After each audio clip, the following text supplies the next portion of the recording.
Hello everyone, I'm J. Ian Burbeck from Telecoms.com.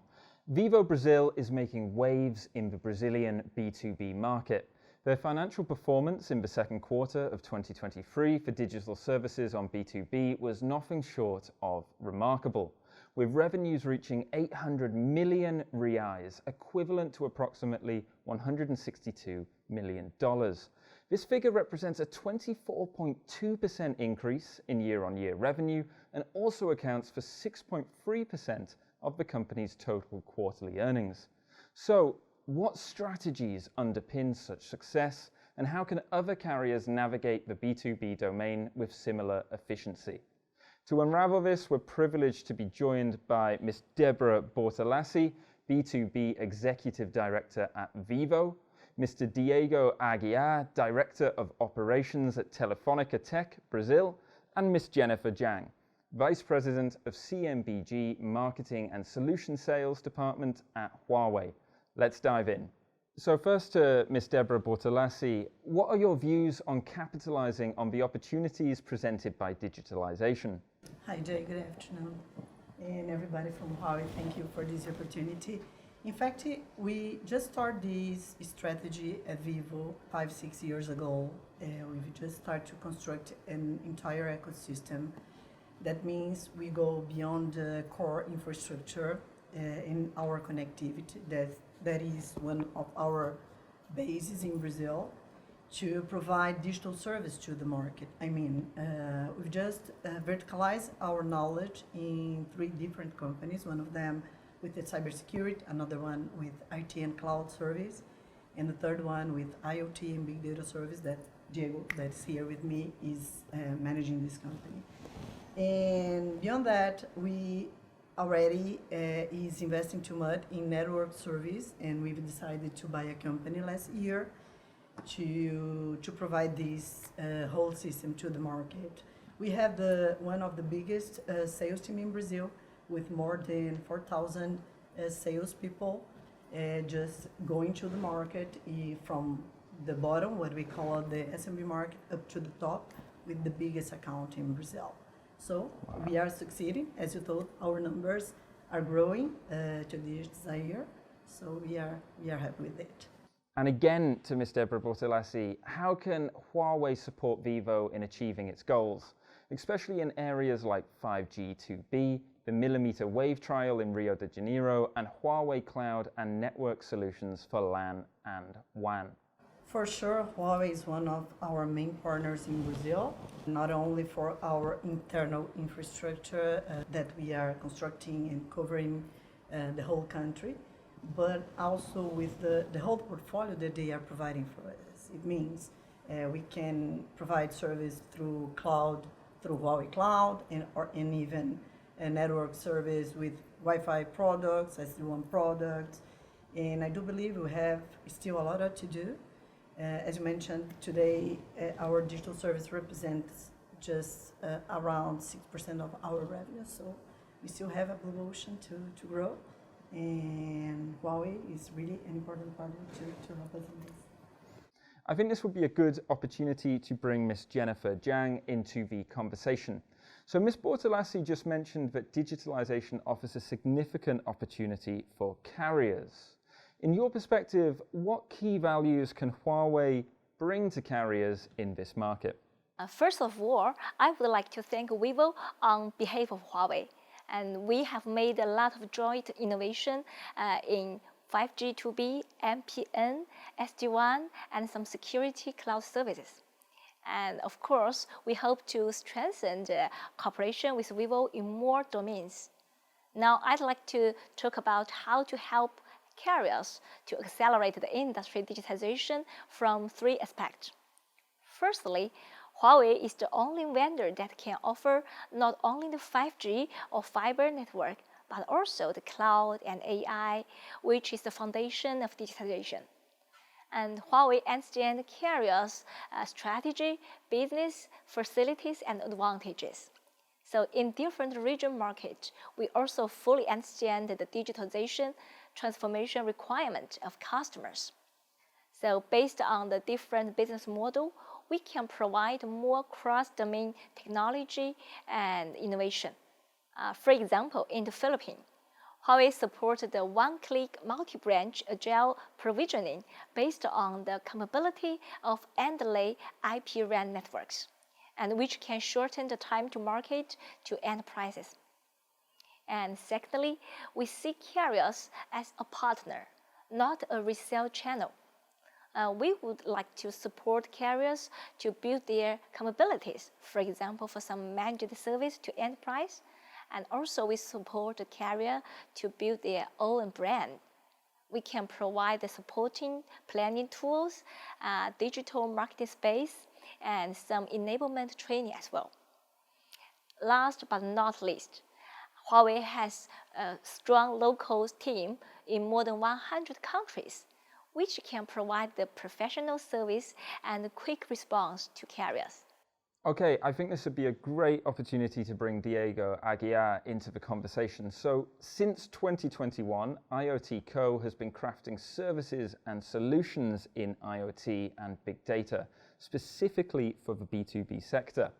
With 5G now ushering in fresh opportunities, how do you plan to harness mobile private networks in Brazil? Hello, Jay. Thanks a lot. So the way we approach not just private network, but the entire IoT and big data market is creating an entire ecosystem where we can orchestrate the service to our clients.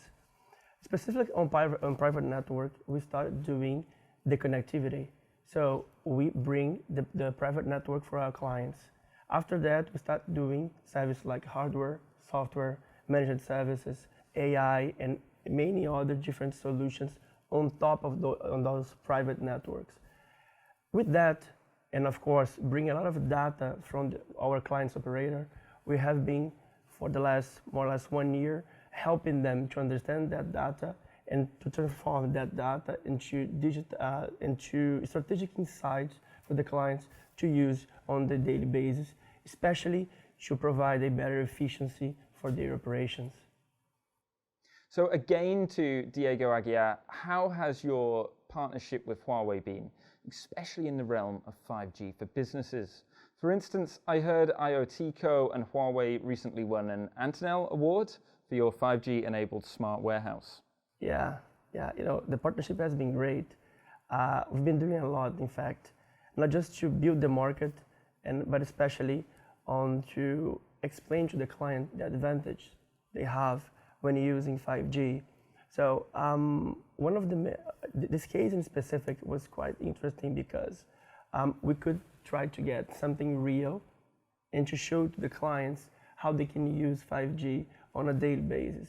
Not just because of the technology, because 5 is more than 4, but especially because this new network brings a lot of different features to be explored by those clients.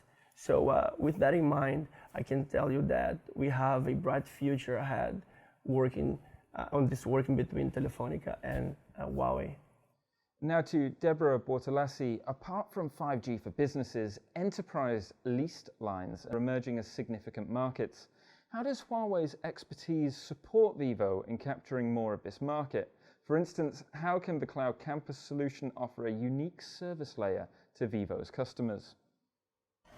As I told before, we've just started to push the market through a whole solution.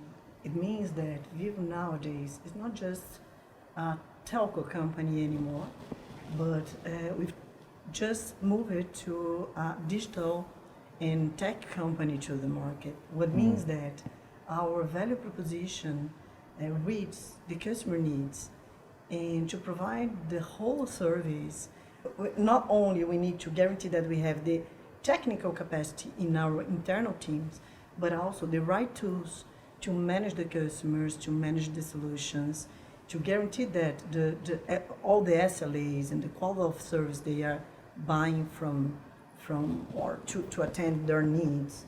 So of course Huawei, with this kind of tools and platforms, and even with the equipments that we are used to lead and show to the market, we can provide this kind of solutions to the customers and help them to guarantee the whole service. And finally, to Jennifer Zhang, in your opinion, what are the B2B opportunities for enhancing campus networks? Undoubtedly, campus network is a promising market. We see great changes in this kind of market. The massive IoT terminals and connections are booming with over 20% of increase every year. It's predicted that in every 100-meter square campus network, it needs to connect more than 500 terminals, including the cameras, PDAs, AGVs, and PLCs, and some video meeting screens. So, not like the traditional data transmission only. Now, more and more audio and video-oriented service. And also, in the enterprise, they require more interactive collaboration. And this brings the diversified requirement on networks, such as high bandwidth for video, high availability for PLC, and some precise positioning and low latency for AGV. So it's involved upgrade for enterprise office, production network, and IoT network. We see that the 5G, fiber, Wi-Fi, and IoT, multiple technologies coexist in campus network. And also it gives carriers more opportunities to enter in this market. The innovation in the convergency is the approach to strive for more market share.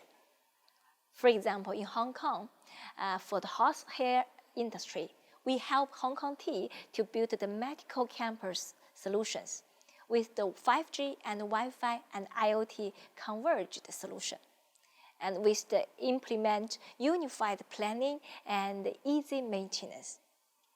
As Hong Kong T believed that, compared with the single technology integrator, the 5G and Wi-Fi and IoT converged campus solution is carriers' unique advantage, and as well as Huawei. Today, we've delved into how carriers can further expand in the B2B market, particularly by taking inspiration from the innovations and strategies of Vivo Brazil. This sector holds immense promise, and I believe our guests here today have illuminated the path ahead. I'd like to extend my thanks to our panel for their invaluable insights. I'm J. Ian Burbeck from Telecoms.com. Thanks very much for watching. Goodbye for now.